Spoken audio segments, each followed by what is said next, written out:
बारिश में तीन बहू के चटपटे कड़ी चावल। पिछले महीने तो हमने घर पर अच्छे खासे पैसे भेज दिए थे, पर मुझे क्या पता था इस महीने बिल्कुल भी काम नहीं होगा।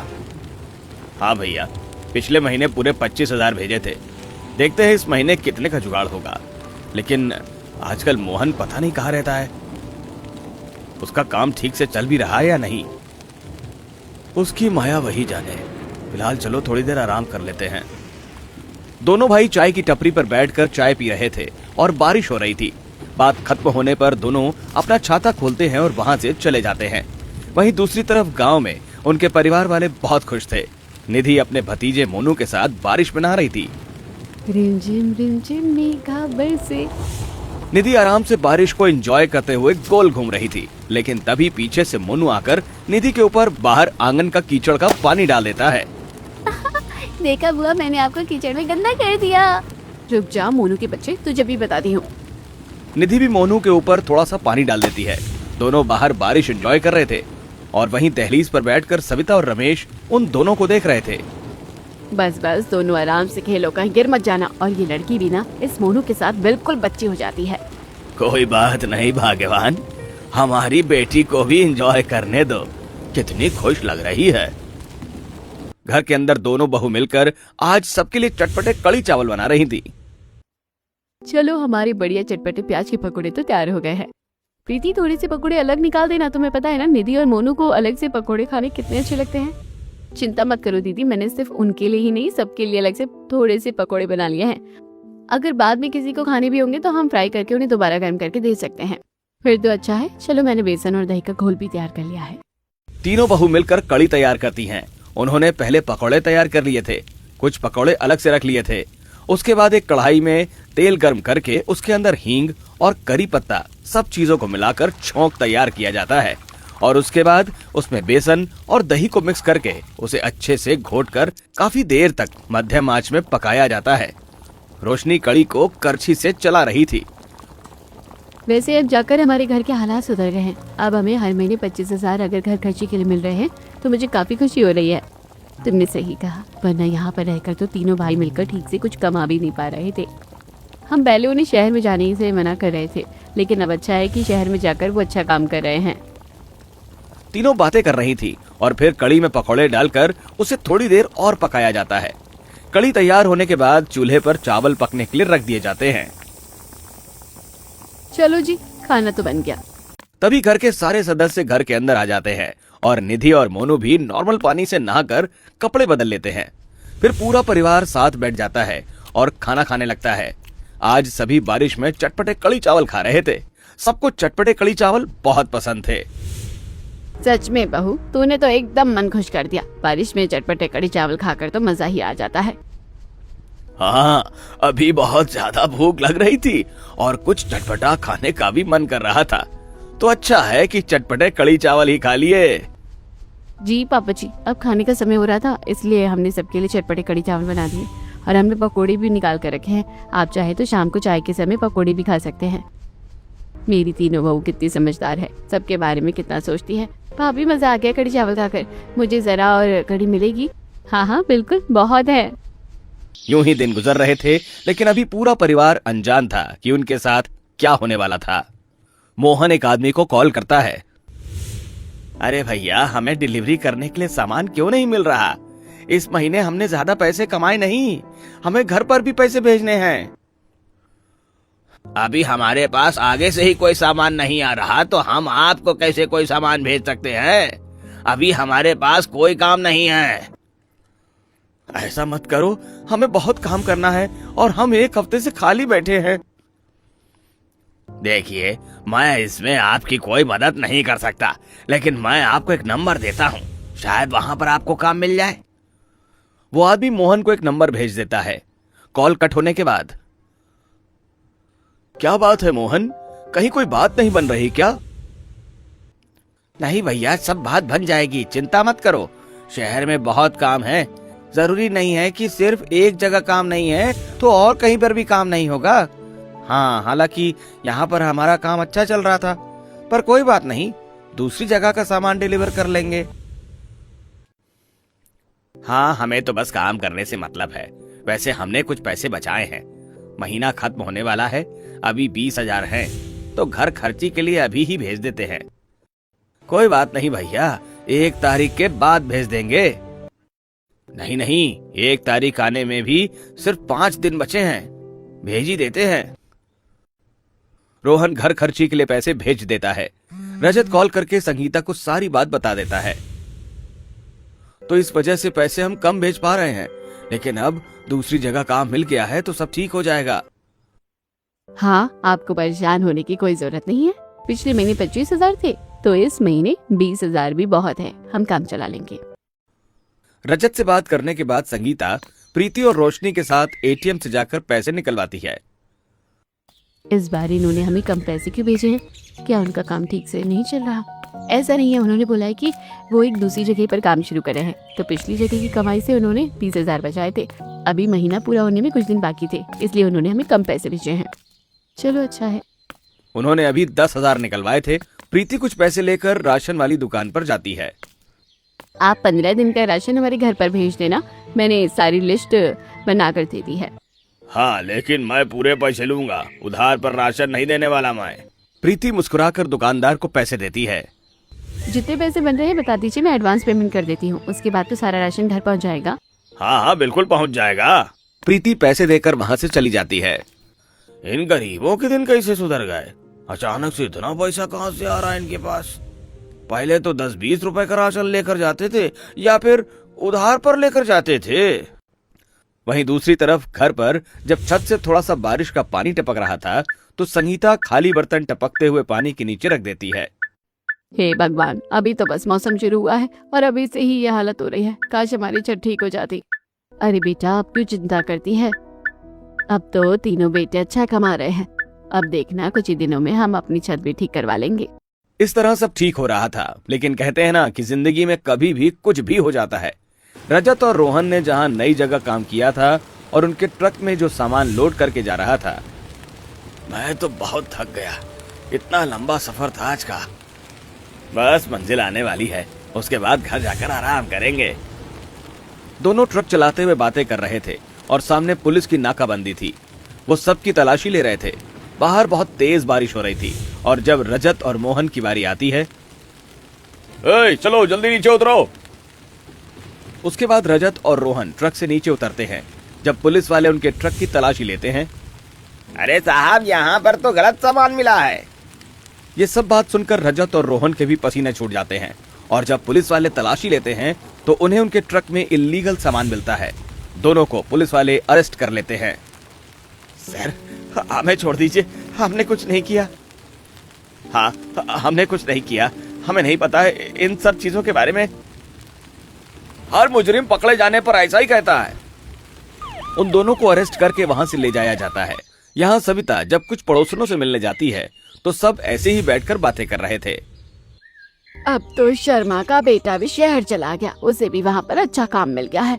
चलो, ये तो बहुत अच्छी बात है। वैसे कितनी जल्दी वक्त गुजर जाता है ना। कहाँ हमारे बच्चे छोटे थे और अब सब बड़े होकर सब अच्छी नौकरी पर लग गए हैं। सविता, तुम्हारे तीनों बेटे भी तो अब काफी अच्छा कमा रहे हैं। हाँ, पिछले महीने पूरे 25,000 रुपए भेजे थे तीनों ने, सिर्फ घर खर्ची के लिए। भगवान की कृपा से सब अच्छा हो रहा है। हाँ, मेरा बेटा तो अकेला 20,000 रुपए भेज देता है। तेरे तो फिर भी 3 बेटे हैं, तो तुझे नहीं लगता कि उन्हें ज्यादा भेजना चाहिए? कहीं वहाँ अकेले रहकर पैसे बर्बाद तो नहीं कर रहे?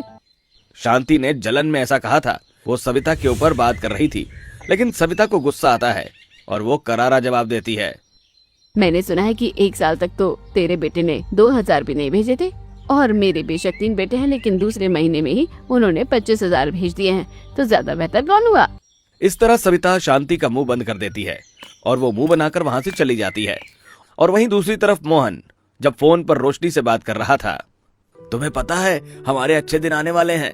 दोनों भैया अभी डिलीवरी करने गए हैं और हम यहाँ पर अपना नया बिजनेस खोलने वाले हैं। क्या सच में? किस चीज का बिजनेस करने वाले हैं आप? हम लग्जरी आइटम का बिजनेस खोलेंगे जो सिर्फ अमीर लोग ही खरीदना पसंद करते हैं। उनका दाम बहुत हाई होता है और उसकी बनाने की लागत कम होती है, जिसकी वजह से उसमें हमें ज्यादा मुनाफा होगा और हम जल्दी अमीर हो जाएंगे। ये तो बहुत अच्छी बात है, मुझे बहुत खुशी हो रही है। भगवान जी ने सब कुछ ठीक कर दिया और सब अच्छा हो रहा है। सब कुछ ठीक है, बस एक परेशानी है। अभी बिजनेस में पैसे लगाने के लिए थोड़े कम पड़ रहे हैं। तो अगर तुम्हारे पास कुछ पैसे हैं तो मुझे दे दो। और क्या तुम अपने सोने के कंगन दे सकती हो? मैं उन्हें सिर्फ 2 दिन के लिए गिरवी रखूंगा और जैसी पेमेंट आएगी मैं तुम्हें वापस भिजवा दूंगा। हाँ, लेकिन किसी से पूछे बिना ऐसा करना ठीक होगा? हाँ हाँ, बिल्कुल ठीक रहेगा। क्या तुम्हें अपने पति पर भरोसा नहीं है अब? लेकिन मैं आपको भिजवाऊंगी कैसे, क्या पोस्ट करूं? लेकिन क्या सेफ रहेगा? नहीं, मेरे एक दोस्त को दे देना। इस तरह रोशनी मोहन की बात मान जाती है और अगले दिन शाम को रोशनी मोहन के दोस्त के पास बस स्टैंड पर जाती है। उसने सोने के कंगन को अच्छे से पैक करके टिफिन में डाल दिया था। यही पार्सल देना है ना भाभी? हाँ बिल्कुल, पर इसे ध्यान से लेकर जाना। उससे मिलने के बाद रोशनी वापस घर जाती है। तभी अचानक से तेज बारिश होने लगती है। खुद को बारिश से बचने के लिए वो जल्दी से एक दुकान की शेड के नीचे खड़ी हो जाती है। इस बारिश को भी अभी होना था क्या? तभी रोशनी की नजर दुकान के अंदर सामान पर जाती है। वहां पर बहुत महंगी साड़ी लगी हुई थी। जब हम तीनों के पति का बिजनेस अच्छा चलेगा तो हम बढ़िया महंगी साड़ी खरीदेंगे। रोशनी खुश हो रही थी और वहीं दूसरी तरफ घर पर सब बारिश का मजा ले रहे थे। तो उनके पास एक पड़ोसन आती है। अरे सीमा बहन आओ, कैसे आना हुआ? बस मैं आपके लिए घेवर लेकर आई हूँ, मेरे गांव से मेरा भाई लेकर आया था। वही आंटी जी जो आपने पिछली बार हमें दिया था। ये तो सच में बहुत ही स्वादिष्ट होता है, इसलिए तो लेकर आई हूँ। अभी बढ़िया बारिश में एंजॉय करते हुए खाना और मजा आएगा खाने में। सीमा उन्हें घेवर देकर चली जाती है और जब सब खाते हैं तो सबको बड़ा अच्छा लगता है। मुझे तो बहुत अच्छा लगा। मुझे भी घेवर बहुत स्वादिष्ट लगता है, इसे खाकर तो मजा आ जाता है। हाँ मुझे भी पसंद है। अब तो हम भी मंगवाएंगे। अब तो तीनों भैया का काम भी अच्छा चल रहा है तो हम मंगवा सकते हैं। हाँ भाई, अब तो तेरे तीनों बेटे अच्छा कमा रहे हैं, अब तो हम जरूर मंगवाएंगे। इस तरह सब खुश हो रहे थे और रोशनी भी बारिश में भीगते हुए जब घर वापस आती है तो सब पूछते हैं, तुम इतनी तेज बारिश में कहाँ चली गई थी? बस आइसक्रीम लेने गई थी, लेकिन बारिश होगी तो वापस आ गई। अरे भाभी, अब आप बारिश में भीगकर बाहर तक चली गई थी तो ले ही आती। हाँ कोई बात नहीं, शाम को ले आएंगे। वहीं दूसरी तरफ जब मोहन को अपने दोनों भाई की गिरफ्तारी के बारे में पता चलता है तो वो बारिश में रेनकोट पहनकर भागता हुआ जाता है। जल्दी से एक मोबाइल बूथ पर जाकर किसी को कॉल करता है। मेरे दोनों भाई को अरेस्ट क्यों किया है? अब हम क्या करेंगे? हम तो नया बिजनेस और बहुत कुछ करने वाले थे, लेकिन सब बर्बाद हो गया। आखिर अब क्या होगा? प्लीज मेरी मदद करो। मोहन किसी से मदद मांगता है और इस बारे में घर वालों को कुछ नहीं बताता। यूं ही दिन गुजर रहे थे। कुछ दिन बाद जब उन्होंने आज पालक वाले पकौड़े वाली चटपटी कड़ी बनाई थी तो रोशनी सीमा के लाए हुए बर्तन में कड़ी चावल डाल देती है। कोई सीमा आंटी के घर उनके बर्तन दे आई है, खाली बर्तन नहीं देते, इसलिए मैंने कड़ी चावल डाल दिए। कुछ मीठा डाला था ना, लेकिन अभी घर में कुछ मीठा नहीं है और आंटी को हमारे हाथ की चटपटे कड़ी चावल बहुत पसंद है, इसलिए मैंने उनके लिए बनाए हैं और बर्तन में डाल दिए। संगीता जाकर कड़ी चावल सीमा के घर पर देती है और जब सीमा देखती है तो खुश हो जाती है। तुम्हारे हाथ के कड़ी चावल तो बहुत स्वादिष्ट होते हैं बेटा, मैं बड़े मजे से खाऊंगी। जी आंटी जी, स्पेशल आपके लिए हमने पालक वाले पकोड़े बनाकर डाले हैं कड़ी के अंदर। आपको इसी तरह की कड़ी पसंद है ना, इसलिए और अगर और चाहिए तो बता देना। इतना कहकर संगीता घर वापस आती है। वहीं दूसरी तरफ रोशनी मोहन को कॉल करती है। काफी समय हो गया है, अब तक ना आपने पैसे भेजा और ना ही आपने कंगन वापस किए हैं, क्या चल रहा है आखिर? मोहन बहुत ज्यादा परेशान था और वो पिछले कई दिनों से ये सब छुपाने की कोशिश कर रहा था, लेकिन आज वो रोशनी को सब बता देता है। तो दोनों भाइयों को अरेस्ट कर लिया गया है और उन्हीं को छुड़वाने के लिए मैंने कंगन दिए थे, सब खराब हो गया। सब सच सुनने के बाद रोशनी को बहुत बड़ा झटका लगता है। अब हम क्या करेंगे? ये तो बहुत बड़ी गड़बड़ हो गई है। अगर दीदी को पता चलेगा तो सबको पता चलेगा तो बहुत दुख होगा। अभी तुम किसी को कुछ मत बताना, वरना सबको बहुत बड़ा सदमा लगेगा। तुम तो जानती हो ये सब सच नहीं हो सकता, इसलिए दोनों भैया को बचाऊंगा। मोहन तो रोशनी को बता देता है और रोशनी को बताने से मना करता है, लेकिन रोशनी के मन में उसे एक भारीपन महसूस हो रहा था। मैं सबसे कैसे छुपा के रखूंगी? अब रोशनी काफी परेशान रहने लगी थी। जैसे एक दिन बाहर दीदी और निधि बर्तन धो रही है, ये जूठे बर्तन ले जाकर उन्हें दे दो। प्रीति झाड़ू लगाने अंदर कमरे में जाती है और रोशनी चारपाई से गंदे कपड़े लेकर जाती है और उन्हें बर्तन धोती हुई संगीता और निधि को दे देती है। अरे अरे भाभी, क्या कर रही है? जूठे बर्तनों में गंदे कपड़े क्यों रख रही हो? तुम्हारा ध्यान कहाँ है रोशनी? ओह माफ करना, गलती से गंदे कपड़े लेकर आ गई। तभी प्रीति अंदर से आती है। हे भगवान, क्या कर दिया? गंदे कपड़े नहीं है, सुबह बड़ी मेहनत से धोए थे और अभी तय करके रखे थे, अब दोबारा धोने होंगे। ऐसे ही शाम को पूरा परिवार ठेले पर गोलगप्पे खाने जाता है। सब मजे से गोलगप्पे खा रहे थे, लेकिन रोशनी क्या करूं? गोलगप्पे वाला उसकी प्लेट में गोलगप्पा रख रहा था और वो उठाकर खाने के बजाय नीचे फेंक रही थी। उसे इस तरह देख संगीता गुस्से में कहती है, तुम क्या कर रही हो रोशनी? आखिर आजकल तुम्हारा ध्यान कहाँ है? माफ करना।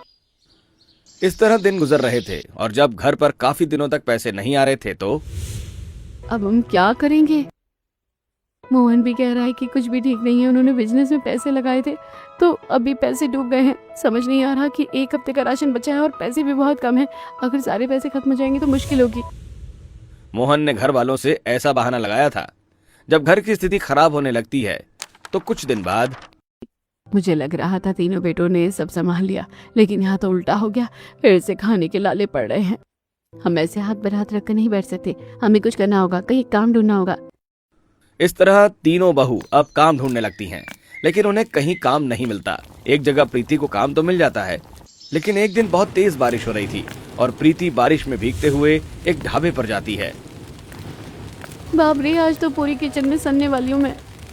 वहां पहुंचने पर तुम इतनी लेट क्यों आई? यहाँ पर तुम्हारे हिसाब से काम चलेगा क्या? माफ करना, आज बहुत तेज बारिश हो रही थी, इसलिए आने में परेशानी हो गई है। चलो जल्दी, चुपचाप जल्दी काम करो। उसके बाद प्रीति ढाबे का सारा काम करती है। प्रीति महीने के आखिरी 10 दिन काम करती है, जिससे उसे सिर्फ 2500 रुपए मिलते हैं। लेकिन प्रीति वहां पर काम करना नहीं चाहती थी, क्योंकि उसे हर रोज वहां बेइज्जत किया जा रहा था। हर रोज प्रीति को काम से घर परेशान लौटता देख घर वाले कहते हैं, बेटा, अगर तुम्हें काम अच्छा नहीं लग रहा तो तुम्हें जबरदस्ती काम करने की जरूरत नहीं है। लेकिन हमारे पास कोई चारा भी तो नहीं है पापा जी। सब चुप हो जाते हैं और तब निधि कहती है, अभी बारिश का मौसम चल रहा है, क्यों ना आप तीनों भी बारिश में कुछ बेचने का काम करो। अभी हमारे पास कुछ पैसे बचे हैं, खाने पीने का काम बहुत अच्छा चलेगा। हाँ, ये आइडिया अच्छा रहेगा। इस तरह तुम्हें हर रोज कम दुखी होना पड़ेगा। अब ये आइडिया सबको बहुत अच्छा लगता है। शाम को तीनों बहू बाजार में जाती हैं और देखते हैं कि उनके पास वाले बाजार में किस किस चीज का ठेला लग रहा था। चाय पकौड़े तो रहने देते हैं, क्योंकि मिट्टू राम ना बहुत अच्छे पकौड़े बनाता है। मोमोज और रोल भी हमें ज़्यादा अच्छे बनाने नहीं आते, क्योंकि उनको बनाने के लिए हमारे पास पर्याप्त साधन भी तो नहीं है। फिर हम बेचेंगे कैसे? मेरी माँ बचपन से कहती थी कि जो काम सबसे अच्छा कर सकते हैं हमें वही करना चाहिए और उसको बड़ी लगन और मेहनत से करना चाहिए। मैं तो सोने में बहुत अच्छी हूँ। अरे मेरा मतलब है कि हम कढ़ी चावल बहुत अच्छा बनाते हैं, तो हम सिर्फ एक तरह की नहीं बल्कि 10 तरह के कढ़ी चावल बना सकते हैं, जैसे आलू कढ़ी, प्याज कढ़ी, सिंपल कढ़ी, पकोड़े भी अलग अलग तरीके के। तो क्यों ना हम कढ़ी चावल बेचना शुरू करते? मैं भी इस बात से सहमत हूँ। एक तरफ तीनों ने फैसला कर लिया था और उनके पास जो पैसे बचे हुए थे उन्हीं से वो सामान लेकर आती है। उन्होंने एक ठेला खरीदा था और उस पर अपना नाम लिखवाया, चटपटे कढ़ी चावल वाली 3 बहू। क्या तुम तीनों सच में ये करना चाहती हो? माँ जी बिल्कुल। अगर हमारे तीनों पति का समय खराब चला है तो वैसे भी हमें उनकी मदद तो करनी ही चाहिए। उन्हें घाटा हुआ है तो हमें भी तो घाटा ही हुआ है ना। अगर हमारा काम अच्छा चल गया तो क्या पता हम अपने पति की भी मदद कर सके। ये बात सुनकर रोशनी बहुत परेशान हो जाती है और वहीं दूसरी तरफ रजत और रोहन को बेल पर छोड़ दिया जाता है, क्योंकि उनके खिलाफ कोई सबूत नहीं मिला था।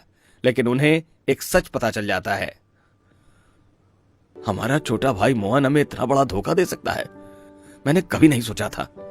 इसका मतलब शुरू से यही इन सब फ्रॉड में था, तभी हम इतने पैसे कमा पा रहे थे। अभी हम इसे जाकर बताते हैं। रजत और रोहन कमरे पर आकर अपने भाई को ढूंढते हैं, लेकिन वो वहां से फरार था। वहीं दूसरी तरफ तीनों बहू ने अपना बिजनेस शुरू कर लिया था। बारिश में 3 बहू के चटपटे कढ़ी चावल अब बिकना शुरू हो रहे थे। उन्होंने पहले सस्ते दाम में शुरू किया और क्योंकि गांव में मेहनत मजदूरी करने वाले बहुत से लोग थे, तो वहीं आसपास काम करके उनके कढ़ी चावल खाने आते थे। ये तो सचमुच बहुत स्वादिष्ट है और सिर्फ 20 रुपए में पूरी प्लेट भरकर है। सच कहूं तो आपकी वजह से हमें कुछ समय से पेट भरकर खाना मिल रहा है। हाँ, हम ज्यादा पैसे नहीं कमा पाते और इतने सस्ते में आजकल क्या ही आता है। आप मेरे परिवार के लिए भी 4 प्लेट पैक कर दीजिए। आप मेरे लिए पालक वाली कढ़ी देना, बिना पकौड़े वाली, और मेरे लिए प्याज पकौड़े वाली कढ़ी और साथ में पालक पकौड़े वाली कढ़ी चाहिए। बिल्कुल, हम अभी कर देते हैं। इस तरह उन तीनों ने दाम कम किया था और साथ में एकदम घर जैसा खाना बनाया था। इसलिए सबको उनके कड़ी चावल बहुत अच्छे लग रहे थे। उनका काम अच्छा चल रहा था, लेकिन बारिश की वजह से उन्हें कई बार परेशानी भी हो जाती थी। एक दिन वो ठेला लेकर घर जा रही थीं और बहुत तेज बारिश हो रही थी। तब प्रीति जल्दी से ठेले से बहुत बड़ी पन्नी निकालती है। जल्दी से इसी ठेले पर ढक दो और उसके अंदर कुछ कट्टे भी हैं, हम उन्हें पहन लेते हैं। इस तरह वो अपने ठेले का और खुद का भी बचाव करते हैं। बारिश में बहुत सारे गड्ढे होने की वजह से उन्हें ठेला घर तक लाने में काफी परेशानी हो रही थी, लेकिन जैसे तैसे वो तीनों घर पहुंच जाती हैं। लेकिन उस दिन रोशनी इतनी परेशान थी। प्रीति और संगीता इन सब चीजों को नोटिस कर रही थी। जब रोशनी बारिश आने पर बाहर से कपड़े उतार रही थी तो प्रीति वहां जाकर उसकी मदद करती है। क्या बात है रोशनी, आजकल तुम परेशान क्यों लग रही हो? कुछ भी तो नहीं है, कुछ तो बताओ। रोशनी भी अब इतने दिनों से अपने मन में ये राज छुपाकर काफी परेशान हो चुकी थी, इसलिए वो आज प्रीति को सब सच कह देती है। आपको सब सच बताकर दिल तो हल्का हो गया, लेकिन मुझे बहुत दुख हो रहा है। अच्छा, तुम मुझे पहले ही बता देती, तुम्हारे दोनों भैया जेल से बाहर आ गए हैं और वो बेकसूर है। क्या सच्ची? मुझे बहुत खुशी हो रही है। इस तरह रोशनी घर के अंदर चली जाती है और दहलीज पर बैठी प्रीति, अब मैं इसे कैसे बताऊं कि सब कुछ मोहन ने किया है। इस तरह घर में बहुत ज्यादा परेशानी थी, लेकिन तीनों बहू अपने हालातों से भी परेशान होकर भी अपना काम अच्छे से कर रही थी। प्रीति तो सब सच जानती थी, लेकिन उसने भी अभी किसी को कुछ नहीं बताया था। तीनों बहू अपना कड़ी चावल बेच रही थीं और लाउडस्पीकर में आवाज चल रही थी। कड़ी चावल लो, चटपटे कड़ी चावल, देसी प्लेन कड़ी, प्याज कड़ी, आलू कड़ी, मेथी कड़ी, पालक कड़ी, बेसन के पकौड़े वाली कड़ी, प्याज पकौड़ा, पालक पकौड़ा, मिक्स कड़ी, सब लो। 20 रुपए प्लेट शुरू, 20 रुपए प्लेट से शुरू। इस तरह लाउडस्पीकर में सस्ता दाम और बहुत सारी तरह की कड़ी सुनकर सब लोग वहां पर आते हैं। आपके पास तो बहुत सारी वैरायटी की कड़ी है। आप मुझे मिक्स कड़ी, बेसन के पकौड़े वाली और पालक पकौड़े वाली कड़ी दे दीजिए, साथ में चावल भी। हाँ हाँ बिल्कुल, हम अपनी चटपटे कड़ी चावल ही बेचते हैं, कड़ी के साथ आपको चावल भी मिलेंगे। इस तरह तीनों बहू मेहनत से अपनी कड़ी चावल बेच रही थीं। कुछ दिन बाद अचानक से रजत और मोहन भी घर वापस आ जाते हैं। क्या बात है भैया, मोहन जी घर पर क्यों नहीं आए? आजकल मेरी उनसे बात भी नहीं हो पा रही है। ये बात सुनकर सब बहुत परेशान हो जाते हैं और सबको लगता है कि अब सच बताने का समय आ गया है। इसलिए रोशनी को अंधेरे में न रखते हुए रजत सच बताने ही वाला था कि वो एक नई जगह काम करने की कोशिश कर रहा है। उसे पता नहीं क्या बिजनेस खोलने का नया शौक चढ़ा है। हमने उसे मना किया, इसलिए वो हमसे नाराज है। अभी किसी से बात नहीं करना चाहता। ओह अच्छा, लेकिन उन्हें भी तो घर वापस आ जाना चाहिए था। हमारा कड़ी चावल का काम बहुत अच्छा चला है। अरे वो बचपन से ही बहुत देती है, किसी की भी बात कहाँ मानता है। कोई बात नहीं, सुना है कि पवन भी उसके साथ वहीं रहता है, तो कोई दिक्कत नहीं है, सब ठीक है। तरह सब इस बात को हटा देते हैं और फिर थोड़ी देर बाद रजत रोहन के साथ जब बाहर जा रहा था। तुमने मुझे किसी को भी सच बताने से क्यों रोक दिया? आपको तो पता ही है कि मम्मी पापा भी हार्ट के पेशेंट हैं और फिर रोशनी का भी दिल बहुत बुरी तरह टूट चुका है, इसलिए मैंने कुछ नहीं बताया। लेकिन एक न एक दिन तो सब सच सामने आने ही वाला है। अब दोनों भाई भी अपनी पत्नियों के साथ कड़ी चावल बेचने का काम शुरू करते हैं। उन्हें अब कड़ी चावल बेचकर काफी मुनाफा हो रहा था और हर किसी को उनके कड़ी चावल का स्वाद उनके मुंह पर रम गया था। उनके ठेले पर बहुत से ग्राहक आते थे।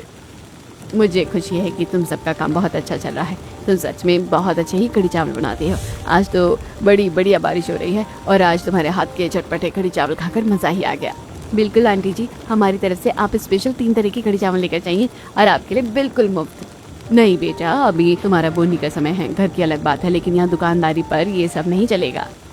उनके मना करने के बाद भी सीमा उन्हें पैसे देकर चली जाती है। इस तरह सब अच्छा चल रहा था और हर कोई उनके कड़ी चावल की तारीफ कर रहा था। मानना पड़ेगा, सविता की तीनों बहुएं सच में बहुत अच्छी हैं। पूरे बाजार में उनके कड़ी चावल की चर्चा होती है। इधर अभी क्या अलग है जो हर कोई सिर्फ उनकी बातें ही कर रहा है। यूं ही दिन गुजर रहे थे। एक दिन सभी ने प्लान किया कि हम आप लोगों के लिए भी एक्स्ट्रा घर से ही कड़ी चावल बना देंगे और आप लोग दूसरी जगह पर ठेला लगाना। इस तरह हमारा बिजनेस और जगह फैलेगा। आइडिया तो बहुत अच्छा है। हम चाहें तो गली गली जाकर भी बेच सकते हैं, ऐसे हमारे और ग्राहक बन जाएंगे। इस तरह तीनों बहू की समझदारी से अब से उनके 2 ठेले हो गए थे। तीनों बहू एक जगह पर अपना ठेला लगा रही थी और बाकी जगह उनके पति ठेला लगा रहे थे। इस तरह तो अलग बाजार में 2 ठेले होने से उन्हें ज्यादा मुनाफा हो रहा था। एक रात जब प्रीति और रोशनी सामान लेकर घर वापस जा रही थी। अरे रोशनी, मैं कड़ी पत्ता और दालचीनी और खड़े मसाले लाना तो भूल ही गई। कल बहुत सारे सामान बनाना है और हमें एक छोटा सा ऑर्डर भी तो मिला है। तुम सारा सामान लेकर घर आ जाओ, मैं आती हूँ।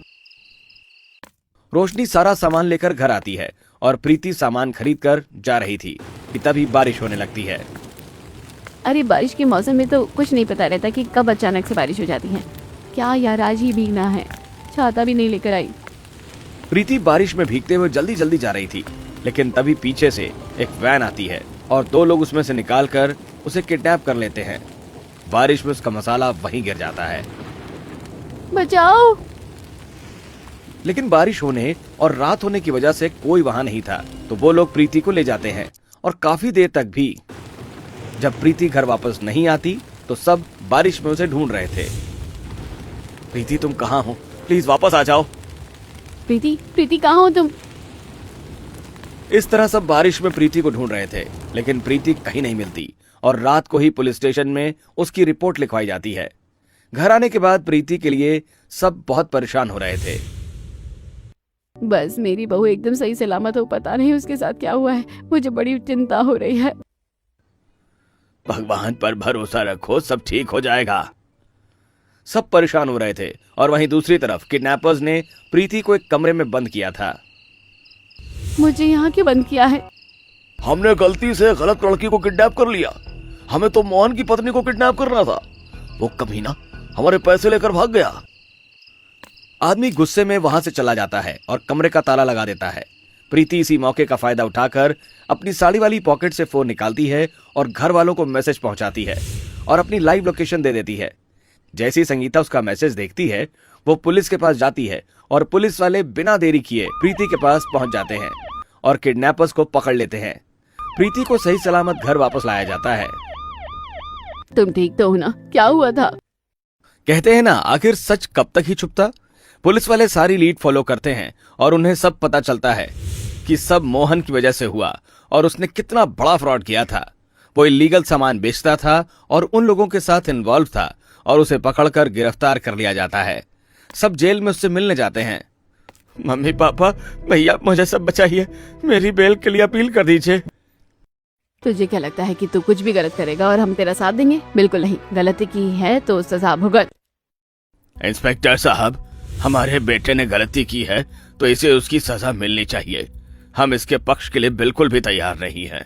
इस तरह गुस्से से सब घर वापस आ जाते हैं। घर वापस आने के बाद रोशनी बहुत ज्यादा दुखी थी और मैं जानती हूँ कि तुम्हें बहुत दुख हुआ होगा, लेकिन रोशनी बात को बीच में काटते हुए कहती है, कोई दुख नहीं हुआ दीदी, बल्कि मुझे खुशी है कि सब सच सामने आ गया है। वो गुनहगार को तो सजा मिलना ही चाहिए। जब अगले दिन तीनों बहू अपने ठेले को लेकर चटपटे कड़ी चावल बेचने जाती हैं, तो वहां पर पूरे गांव में ये बात फैल गई थी और सब लोग वहां आकर उनके ऊपर सड़े हुए टमाटर फेंकते हैं। अरे इनका बेटा कितना बड़ा गुनहगार है। उसने कितने लोगों की जान से खिलवाड़ किया और कितना गलत काम किया है, और ये लोग यहाँ पर आराम से अपना काम कर रहे हैं। हाँ। शर्म नहीं आती तुम लोगों को? हैं? चले जाओ यहाँ से। आज के बाद तुम यहाँ पर कुछ नहीं करोगे। इस तरह वही ग्राहक जो पहले कभी उनके कड़ी चावल की तारीफ करते थे, वही अब उन्हें वहां से टमाटर फेंककर भगा देते हैं। शांति इस बात का भी फायदा उठाती है और वहां जाकर ताना कसती है। अरे बेशक मेरे बेटे ने पहले महीने में ज्यादा पैसे नहीं भेजे थे, लेकिन उसने ईमानदारी का तो काम किया। लेकिन सुना है कि तुम्हारे बेटे ने तो बहुत गलत काम किया है। ये बात सुनकर सविता भी क्या कहती, चुपचाप उसे अंदर जाना पड़ता है।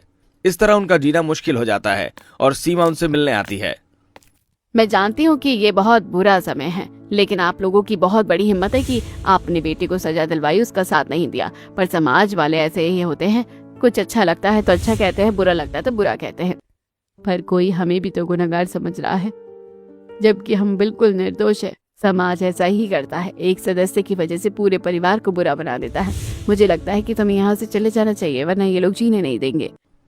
घर वालों को ये बात सही लगती है और वो लोग वहां से घर बेचकर नई जगह पर पलायन कर लेते हैं और एक छोटी सी जमीन लेकर उसमें छोटा सा घर बनवाते हैं और बाकी पैसे वो बिजनेस में इन्वेस्ट करते हैं। अब उन्होंने चटपटे कड़ी चावल की बड़ी सी दुकान खरीद ली थी और होम डिलीवरी भी शुरू कर दी थी। लेकिन घर वाले रोशनी के लिए बहुत परेशान थे। एक दिन सभी घर वाले कहते हैं, हमारे बेटे ने तुम्हें बहुत नुकसान पहुंचाया, तुम्हें बहुत दुख होता होगा, तुम चाहो तो उससे अलग हो सकती हो। क्या मैं आप सबको पसंद नहीं? नहीं बेटा, ऐसा क्यों कहती हो? तुम तो हमारे परिवार की सबसे प्यारी बच्ची हो। तो बस मुझे कहीं नहीं जाना। आप सबने हमेशा मेरा साथ दिया और इतना प्यार किया। आपके प्यार को छोड़कर मैं कहीं नहीं जाना चाहती। इस तरह रोशनी मोहन से अलग होने के लिए तो मना कर देती है और परिवार वाले उसके दुख को समझते हैं, इसलिए वो अब रोशनी का खास ध्यान रखते थे और अब सब मिलकर अपने चटपटे कड़ी चावल का बिजनेस नई जगह पर अच्छे से चलाते हैं। आज पूरे 20 प्लेट कड़ी चावल का ऑर्डर मिला है एक साथ, तो चलो करते हैं अपना ऑर्डर कंप्लीट। इस तरह पूरा परिवार एक होकर फिर से अपने काम पर ध्यान देता है और मेहनत से कड़ी चावल बेचता है।